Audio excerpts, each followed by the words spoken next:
और जो इनका रेशियो हो वो लिखो और नीचे डिनोमिनेटर में लिख दो टोटल, ठीक है। फिर उसके बाद फिर लोग 27,000 इस टू कितना है 5/36।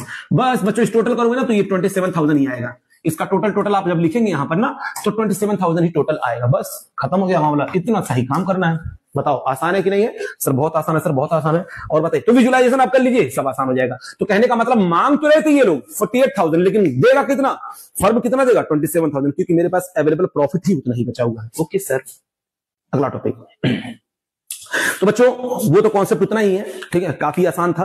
अब मैं आप लोगों को थोड़ा सा एक्स्ट्रा कुछ बताना चाह रहा हूं, ठीक है, ताकि क्वेश्चन में आगे अगर आए तो आप कंफ्यूज ना हो, है ना, क्या होगा क्यों हो रहा है। तो देखो प्रॉफिट के बहुत सारे टाइप्स हैं, मैंने यहां पर लिखा है कि प्रॉफिट के बहुत सारे टाइप है। एक होता है नेट प्रॉफिट, जो कि हम लोग ऑलरेडी उससे फैमिलियर है। नेट प्रॉफिट के मतलब जो आता है कहां से? प्रॉफिट एंड लॉस अकाउंट से। ये तो हमको पहले से पता है भैया, नेट प्रॉफिट होता है कहां से? ये आता है प्रॉफिट एंड लॉस अकाउंट से। इसके बारे में हमको ज्यादा डिस्कस करना नहीं है। एक होता है डिस्ट्रीब्यूटेड प्रॉफिट।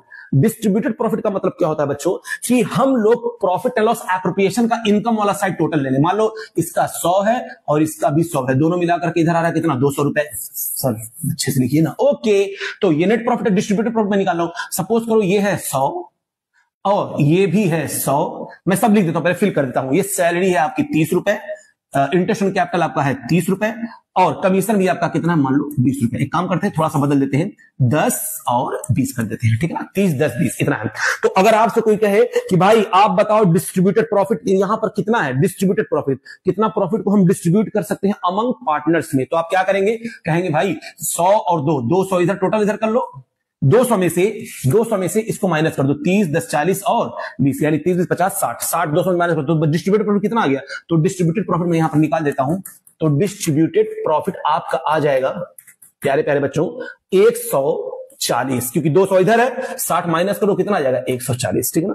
कभी कभी क्वेश्चन में आता है profit after salary and interest on, net profit after salary and interest on capital. Question में अगर ये दिया हुआ है तो नेट प्रॉफिट सिर्फ किसके बारे में बोला है? Net profit. नेट प्रॉफिट कौन सा? After salary and interest on capital. मतलब उसमें नेट प्रॉफिट में से आप सैलरी और इंटरेस्ट ऑन कैपिटल माइनस करिए, तो 100 में से 70 माइनस कर देंगे। तो इस वाला net profit after salary and interest on capital तो कितना आ जाएगा? 100 में से इस 40 को माइनस करो तो कितना आ जाएगा? सर 60 आ जाएगा। तो कहने का मतलब अकॉर्डिंगली जैसा ये बोलेगा हम लोग वैसे ही प्रॉफिट निकालेंगे। मान लो बोल रहा है profit after interest on capital but before commission. क्या बोल रहा है?